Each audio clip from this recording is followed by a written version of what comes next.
Assalamualaikum warahmatullahi wabarakatuh. Apa kabarnya Bapak Ibu di mana saja Bapak Ibu berada? Semoga Bapak Ibu semua selalu dalam keadaan sehat walafiat. Nah, Bapak Ibu berjumpa kembali pada channel YouTube Desti Hidayat. Untuk informasi yang akan saya sampaikan pada kesempatan kali ini dikutip dari laman CNBC Indonesia, yaitu tentang kris mau diterapkan, nasib kelas 1 BPJS yang sudah bayar mahal gimana? Nah, kira-kira bagaimana info lengkapnya? Bapak Ibu dapat menyimak video ini hingga selesai.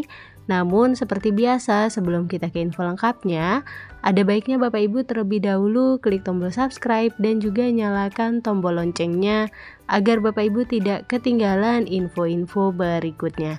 Baik Bapak Ibu, mari kita ke info lengkapnya. Nah, Bapak Ibu, untuk diketahui bahwa rencana penerapan sistem kelas rawat inap standar atau KRIS dalam pelayanan BPJS Kesehatan memicu polemik di tengah masyarakat, terutama peserta BPJS Kesehatan kelas 1. Sejak munculnya rencana implementasi sistem KRIS untuk menggantikan sistem kelas 1, 2, dan 3 BPJS Kesehatan melalui Peraturan Presiden Nomor 59 Tahun 2024 yang diteken oleh Presiden Joko Widodo pada 8 Mei 2024 lalu, tidak sedikit peserta BPJS Kesehatan kelas 1 yang melontarkan protes. Dalam protesnya, peserta BPJS Kesehatan kelas 1 mengaku merasa rugi karena selama ini sudah membayar iuran lebih tinggi daripada kelas lainnya, tetapi pada akhirnya akan disetarakan pelayanannya. Wakil Ketua Komisi 9 DPR RI Emmanuel Melkiades Lakalena menegaskan bahwa KRIS berencana diimplementasikan untuk memberikan kenyamanan bagi pasien rawat inap peserta BPJS Kesehatan. Ia mengatakan, manfaat yang nantinya akan diperoleh peserta BPJS Kesehatan kelas 1 akan tetap alias tidak ada perbedaan meskipun KRIS sudah menggantikan sistem kelas 1, 2, dan 3. Yang berbeda cuma sedikit kenyamanan doang, tapi semua pelayanan sama, tegas Melki saat ditemui di Jakarta Pusat pada Jumat 17 Mei 2024. Yang medisnya juga tuh dokter, perawat, bidan pelayanannya persis sama, nggak ada beda. Obat tetap sama semua, tetap sama. Yang beda cuma kenyamanan, sambungnya. Selanjutnya, Melki mengatakan kenyamanan adalah hal yang harus dirasakan oleh para peserta BPJS Kesehatan di seluruh Indonesia. Maka dari itu, KRIS berencana untuk diimplementasikan agar tidak ada kesenjangan dalam pelayanan rawat inap. Kenyamanan minimal itu milik semua, jadi jangan kayak tadi itu, ada satu bangsal 12 tempat tidur, tidak punya kamar mandi dalam, tidak punya ventilasi, udaranya enggak benar, ujar anggota fraksi Partai Golkar Nusa Tenggara Timur itu. Nah, itu yang kita suruh semua standar sama, di Papua, di Aceh, semua sama, tegasnya. Sementara itu, Direktur Utama BPJS Kesehatan Ali Gufron Mukti mengungkapkan bahwa BPJS Kesehatan dan pemerintah masih belum dapat menentukan bagaimana perbedaan antara KRIS dan kelas 1, 2, dan 3 BPJS Kesehatan. Besaran iuran yang dibebankan kepada peserta BPJS Kesehatan hingga skema iuran. Itu kan diberi waktu untuk dievaluasi, jadi belum bisa dijawab sekarang, tegas Gufron. Terkait potensi kenaikan iuran yang dibebankan kepada peserta BPJS Kesehatan, Gufron belum dapat memastikan hal tersebut. Namun, ia menyebut bahwa kemungkinan iuran akan naik bisa terjadi.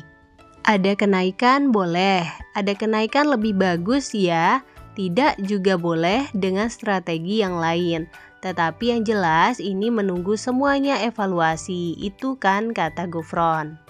Sebelumnya, Kepala Pusat Pembiayaan Kemenkes RI, Dr. Ahmad Irsan menegaskan bahwa BPJS Kesehatan, Kementerian Kesehatan, Kementerian Keuangan, dan Dewan Jaminan Sosial Nasional baru akan menetapkan tarif dan manfaat KRIS sesuai dengan hasil evaluasi selama masa transisi yang telah diberlakukan.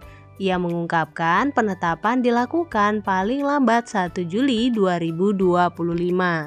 Adapun evaluasi terkait implementasi Perpres nomor 59 tahun 2024 akan terus dilakukan hingga 30 Juni 2025. Juru bicara Kemenkes RI, Muhammad Syahril menegaskan bahwa sistem KRIS mewajibkan rumah sakit untuk mengisi 1 kamar rawat inap maksimal 4 tempat tidur dengan jarak 1,5 meter. Syahril menyebut pengurangan jumlah tempat tidur dalam 1 kamar ini bukan berarti rumah sakit mengurangi jumlah ketersediaan tempat tidur. Tempat tidur yang dikurangi di dalam 1 ruangan dapat dipindahkan ke ruangan lainnya, baik ruangan lama atau baru, sehingga jumlah tempat tidur akan tetap sama. Selain 1 kamar diisi maksimal 4 tempat tidur, Syahril juga mengungkap bahwa tabung oksigen dan bel untuk memanggil tenaga kesehatan wajib disediakan rumah sakit untuk masing-masing tempat tidur. Oksigen kemudian bel harus satu-satu. Kamar mandi juga harus di dalam, karena kan di beberapa rumah sakit kamar mandi kelas 3-nya masih di luar, ujar Dr. Syahril di kantor Kemenkes RI. Berkaitan dengan penerapan KRIS, Peraturan Presiden Nomor 59 Tahun 2024 telah mengatur 12 persyaratan mengenai fasilitas ruang perawatan pada pelayanan rawat inap berdasarkan KRIS.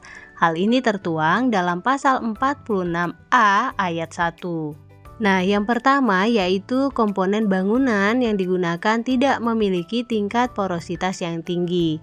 Kemudian yang kedua, ventilasi udara memenuhi pertukaran udara pada ruang perawatan, biasa minimal 6 kali pergantian udara per jam. Selanjutnya, pencahayaan ruangan buatan mengikuti kriteria standar 250 lux untuk penerangan dan 50 lux untuk pencahayaan tidur. Kemudian, kelengkapan tempat tidur berupa adanya 2 kotak kontak dan nurse call pada setiap tempat tidur. Selanjutnya, adanya nakas per tempat tidur. Kemudian dapat mempertahankan suhu ruangan mulai 20 sampai 26 derajat Celcius.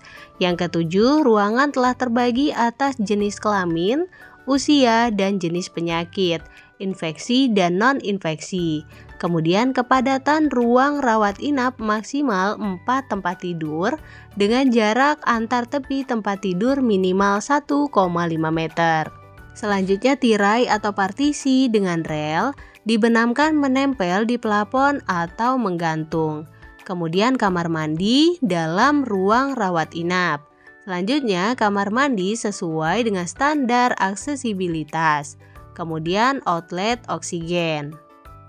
Nah, Bapak Ibu, itulah tadi penjelasan mengenai KRIS akan segera diterapkan. Semoga informasi ini dapat menambah wawasan, pengetahuan, bermanfaat dan membantu Bapak Ibu semua.